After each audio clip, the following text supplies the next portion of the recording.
the vibe compared to last time? You know, so heading in, I wasn't sure what you're thinking about. It's funny how we don't think about these things, or we don't talk about our feelings before the show. It's always after the show. But before going to the show, I was a little worried about how people would react to like all the recession news, how people are worried about, you know, not paying the bills and stuff like this, like all the news, right? With the crypto crashes and all that. And this vibe of the show, it's like, people still want to do deals. I don't know. Like I don't know. I don't know. Yeah, I had the same concern, but in a different context. As in what? Like about my inventory. I was worried because every market is different, right? You got sports, you know, alternative sports, soccer. Okay. Alternative markets like what I play in, Marvel. Yeah. Marvel's taken a hit in the last couple months, you know. Oh yeah, it's been dumping, right? Yeah, and a lot of my inventory was Marvel, so I was like, shoot, you know, like. But you're in those things for like low though. Yeah, Okay. but still. It kind of hurts to see like, you know, 20K. Then. Over 50% of my inventory is Marvel, and I was like, oh, if I can't move this, what am I gonna move? Right. Right. So I was like hustling to get different types of inventory, like Star Wars. I was buying Star Wars cards, and I brought them all here raw, not graded. And I don't really deal with raw cards, but I brought it to supplement, you know, something would happen.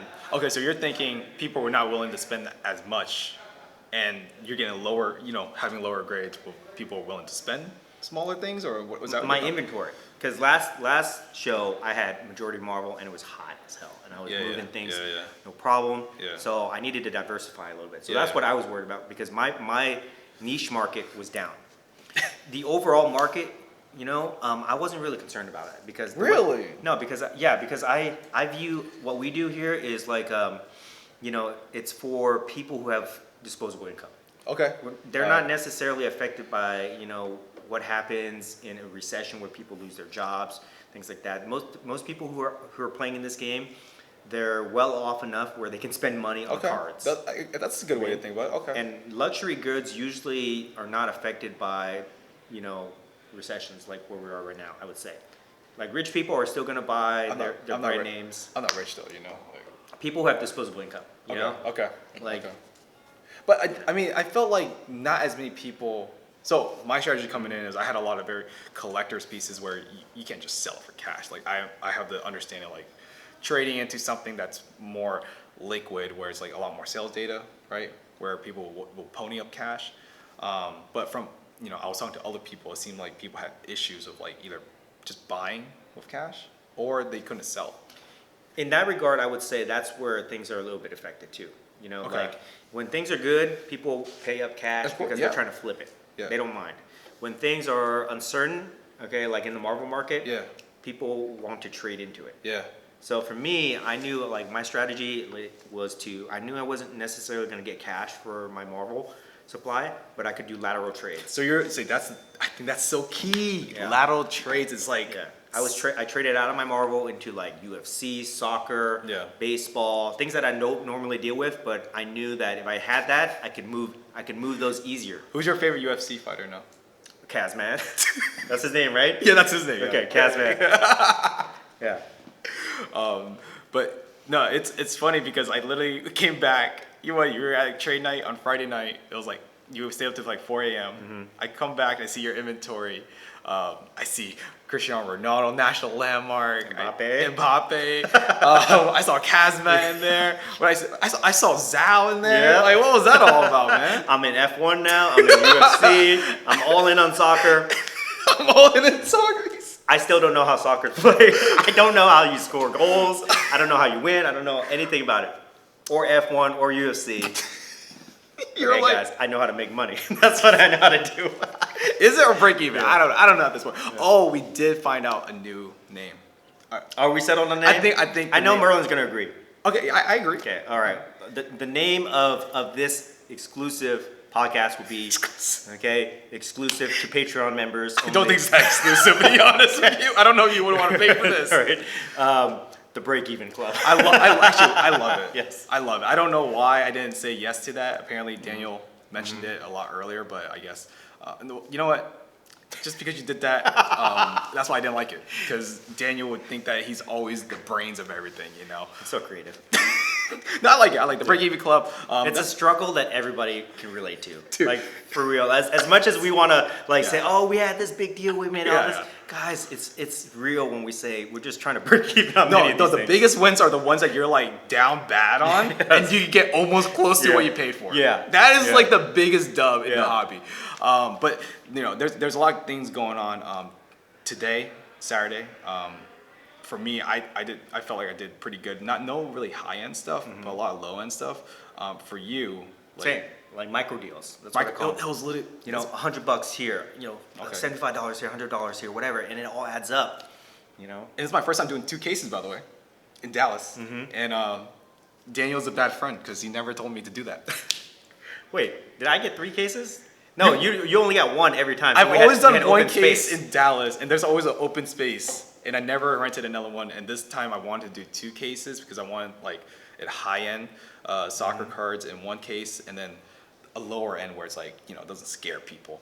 Because I remember getting advice from Anna, Miss Sports Cards, because I was asking her advice about like, you know, selling at shows, and she was like saying, you know, people that are excited about the World Cup, they're not looking to spend $1,000. That's not normal, you know. And then she was like, you know, have cards that are like $100, $300, and I think that was super key. That's interesting you say that, because usually I have high end stuff like over Yeah, you do. over $1,000. Yeah.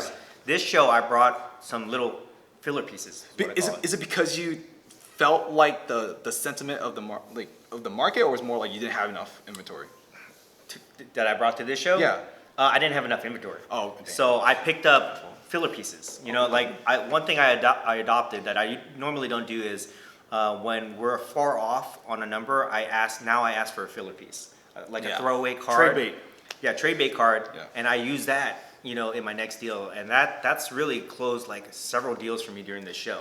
Yeah. And I realize now that I can't be all high end. I need those filler pieces. I need like 10% of my inventory to be under $200. I agree.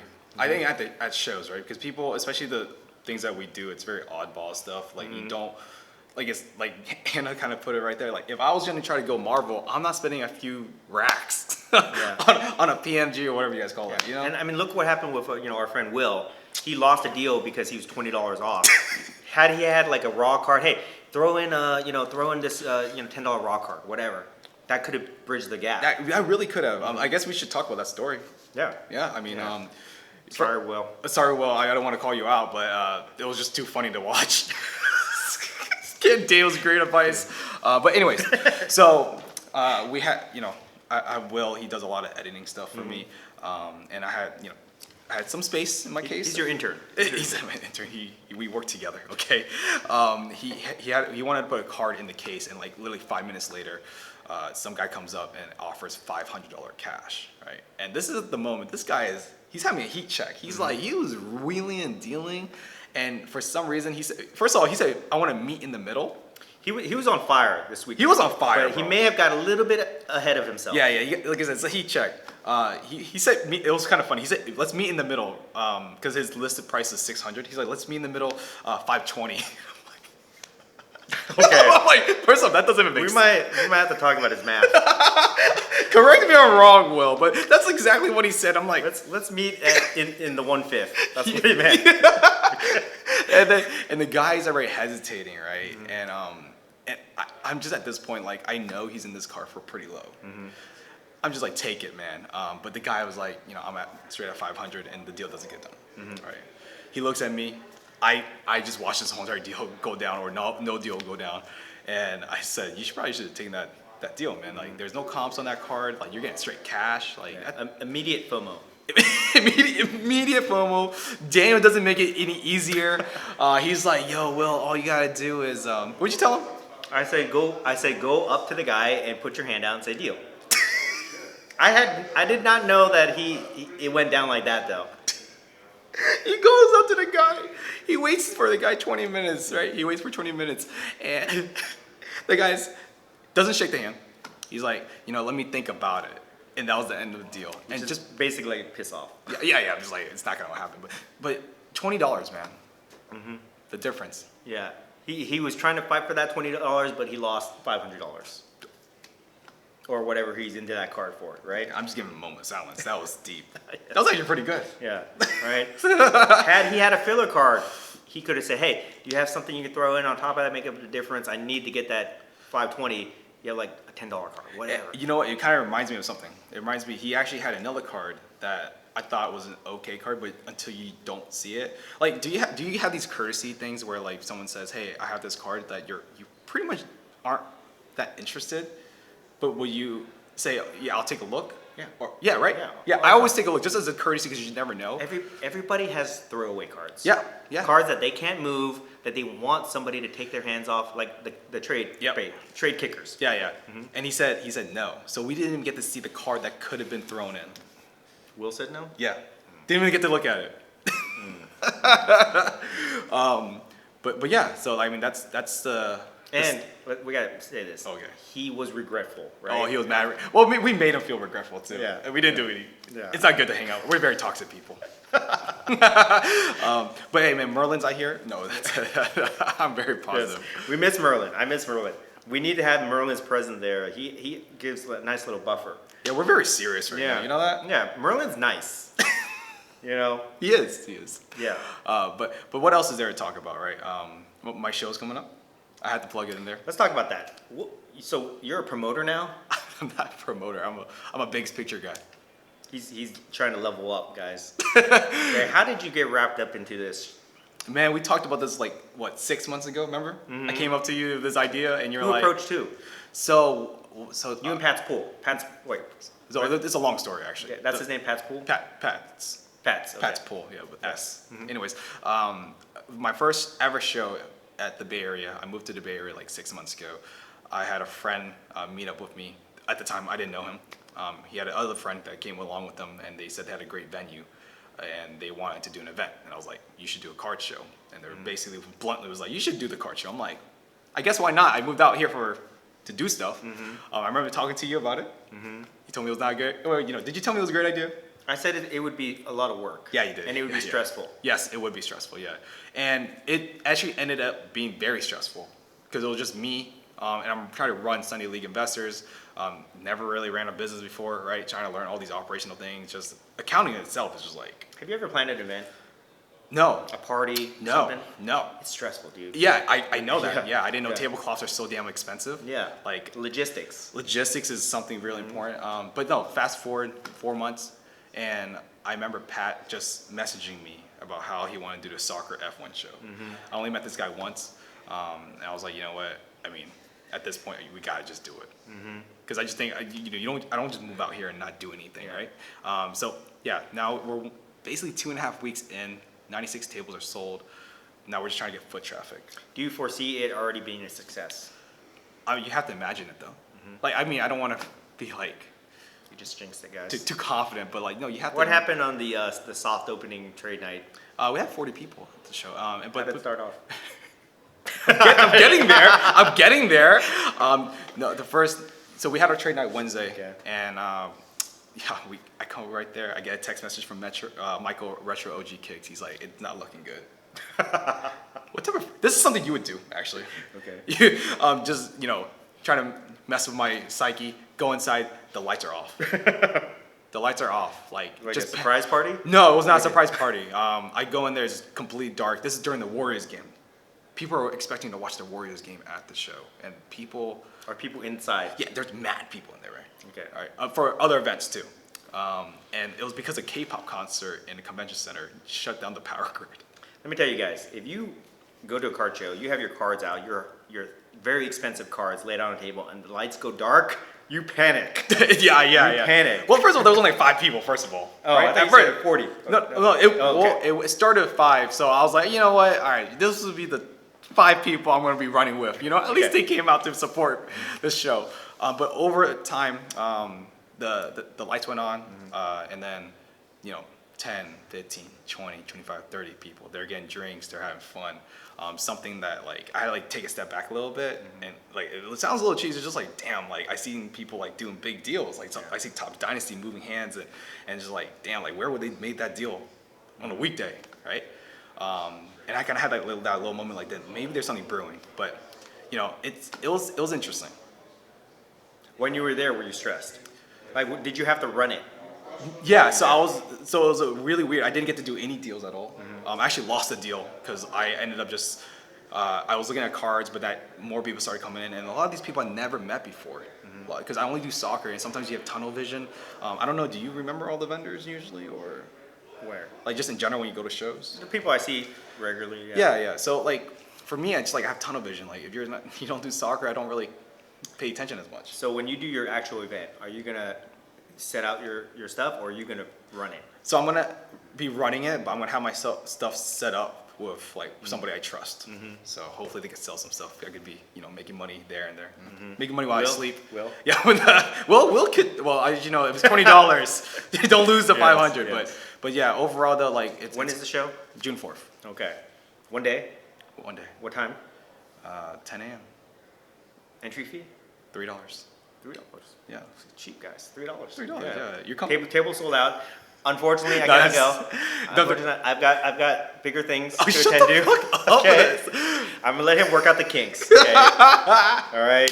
Yeah, we have beef actually. Same reason I didn't go to the trade night. I'm gonna let him work out the kinks, and then I will go to the next one. Okay. No, but you're going to Canada. I don't know what's the vibes. I think Chicago's in line, right? I don't know what. The next show that we're gonna go to? Yeah, Chicago. We're on Chicago. When's Chicago? No, Newport. Are you gonna come into Newport? I'm not sure yet. Okay. To be determined Newport, but Chicago is gonna be like I think it's second or third week. So no, I think it's a third or fourth week of June. Okay. Chicago. I'll go. I'll go obviously, but another point I want to talk about is like how powerful it is to be a vendor in Dallas. I didn't realize that.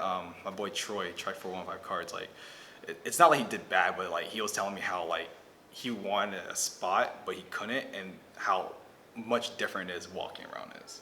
I don't know, like Some people can do it. Like Boosted, that that's guy true. can hustle, That's he can true. do it. That's true. But there is a clear advantage to having a table. yeah, and I want you to talk about that, like honestly. Yeah, like when you're at a show, you're walking around, and you go up to a table. Hey, are you buying?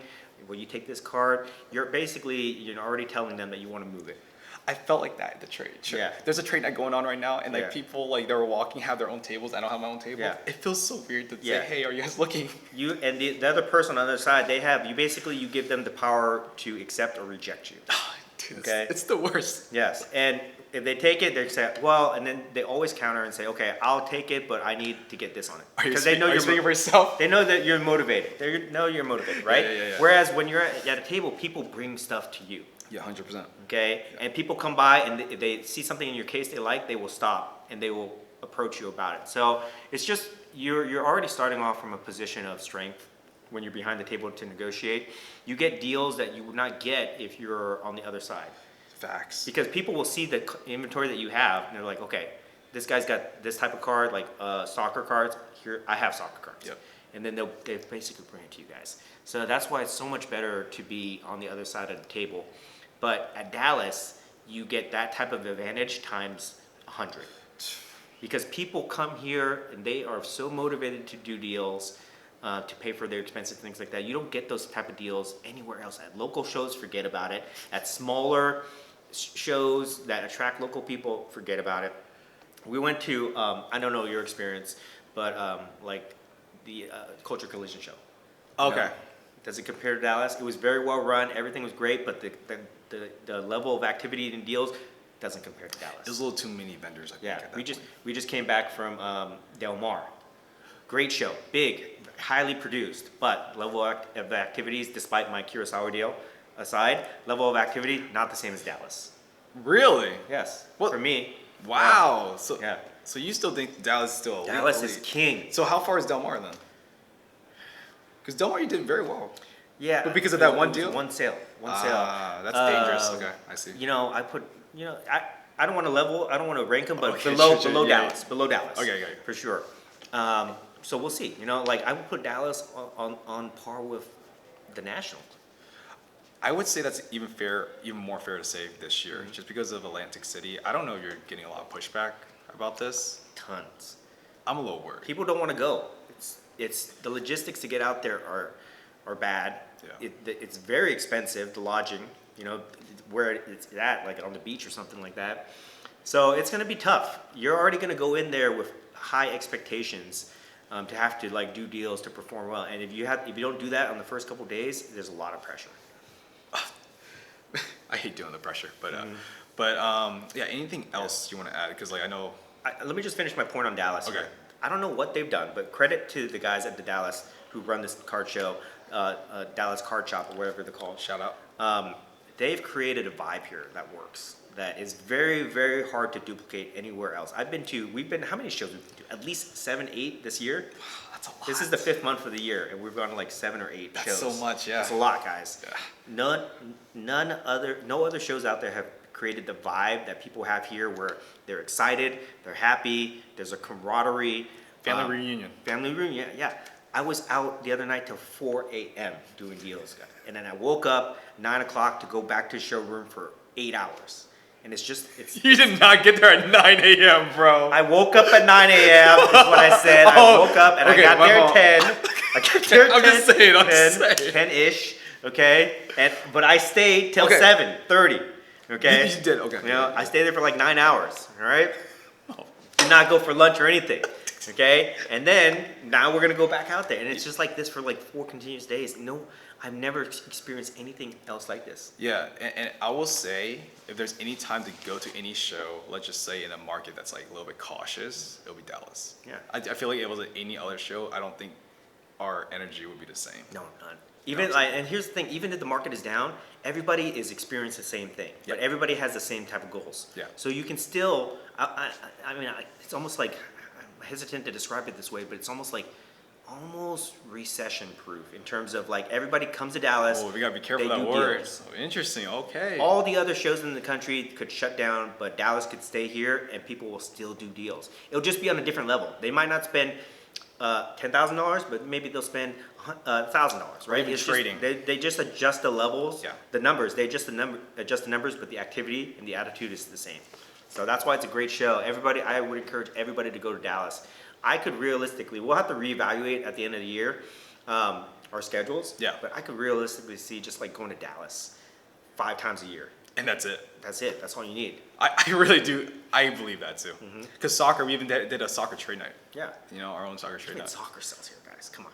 You know, even hockey sells here. I've seen guys do sell hockey. You know. Really? Yeah. Oh, okay. Yeah. That was really uncalled for with soccer. That was a little violation.